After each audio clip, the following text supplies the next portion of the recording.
Os muitos estudos científicos da origem da vida, ocasionalmente também denominados evolução química, constituem um ramo pluridisciplinar da ciência, que envolve, além da química e da biologia, conhecimentos de física, astronomia e geologia.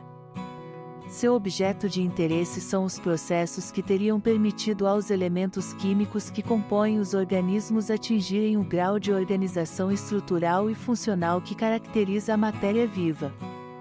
O fato de que estes processos requerem condições determinadas, que só podem ocorrer em locais específicos do universo, conecta o estudo da origem da vida à astrobiologia. Os modelos propostos para a origem da vida são tentativas de recriar a história desta evolução e é importante destacar que não existe, na maioria das etapas deste processo, nenhum consenso entre os cientistas. Embora os mecanismos exatos da origem da vida ainda estejam sendo investigados, há um consenso entre os cientistas que a vida surgiu a partir de matéria inanimada, um processo conhecido como a biogênese. É uma situação inteiramente distinta da evolução biológica, onde o modelo evolucionista darwiniano encontra-se bem estabelecido há mais de um século. Para melhor situar o problema, é indispensável em primeiro lugar examinar os níveis de organização inerentes à matéria viva e então discutir como os modelos propostos para a origem da vida.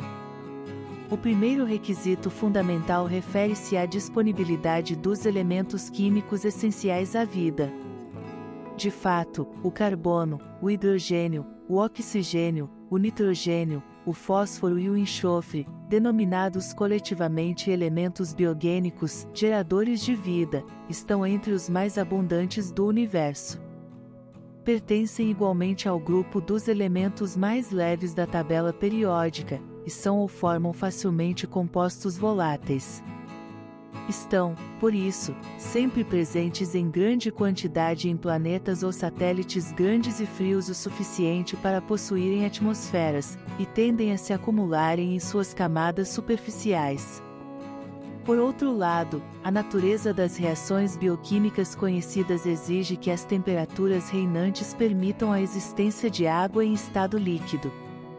Estes limites são fundamentais aos conceitos de habitabilidade planetária e de zona habitável. Em 2015, amostras de rochas de 3,2 bilhões de anos, 3/4 do caminho de volta para o nascimento do planeta, mostraram evidências químicas de que a vida estava usando nitrogênio do ar. A proporção de átomos de nitrogênio mais pesados e mais leves se encaixa no padrão de enzimas fixadoras de nitrogênio contidas em organismos unicelulares, e não foi encontrada em nenhuma reação química que ocorra na ausência de vida. Os pesquisadores analisaram 52 amostras variando entre as idades de 2,75 a 3,2 bilhões de anos, recolhidos na África do Sul e noroeste da Austrália. Estas são algumas das rochas mais antigas e mais bem preservadas do planeta. As rochas foram formadas a partir de sedimentos depositados em margens continentais, por isso são livres de irregularidades químicas que ocorrem perto de um vulcão submarino. Elas também se formaram antes da atmosfera ter adquirido oxigênio, há aproximadamente 2,4 bilhões de anos atrás, e assim preservam pistas químicas que desapareceram em rochas modernas. Até 2017, os fósseis mais antigos encontrados, a evidência direta de vida na Terra, mostram que a vida apareceu entre 3,8 a 4,3 bilhões de anos atrás. Embora ainda não se tenha a respeito da composição das atmosferas dos planetas extrasolares, é altamente improvável que os elementos biogênicos não constituam a maior parte da sua massa.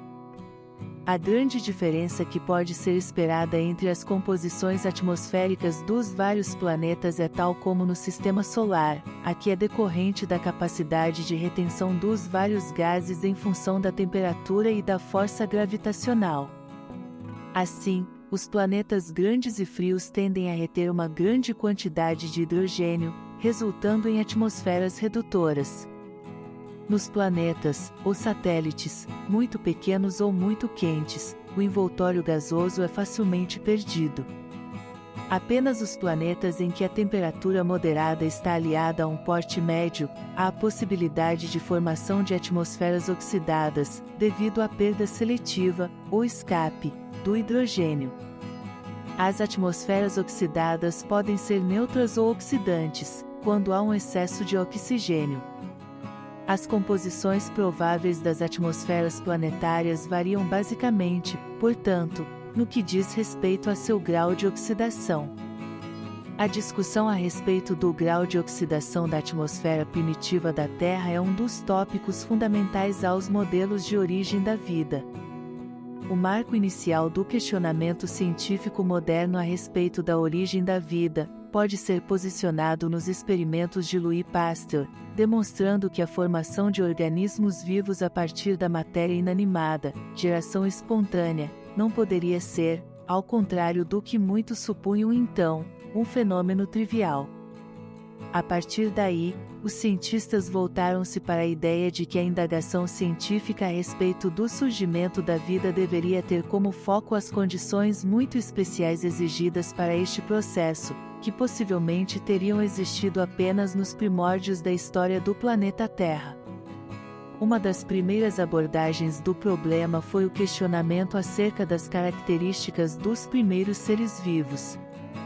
Para sobreviver num ambiente primordial seria necessário que estes organismos primitivos fossem capazes de sintetizar seus próprios nutrientes, isto é, seriam autotróficos, ou dispusessem de uma fonte externa de compostos orgânicos, neste caso seriam heterotróficos. A maior complexidade dos organismos autotróficos, que devem ser capazes tanto de produzir quanto de consumir seu alimento, sugeriu aos cientistas das primeiras décadas do século XX que a Terra primitiva teria sido um ambiente rico em compostos orgânicos, hipótese heterotrófica. A descoberta da composição química das atmosferas dos planetas exteriores, contendo hidrogênio, metano e amônia, gases constituídos pelos mesmos elementos que os compostos orgânicos que integram os seres vivos, sugeriu ao Parin, um dos primeiros pesquisadores a se dedicarem a esta questão, que também nosso planeta poderia ter tido uma atmosfera com composição semelhante.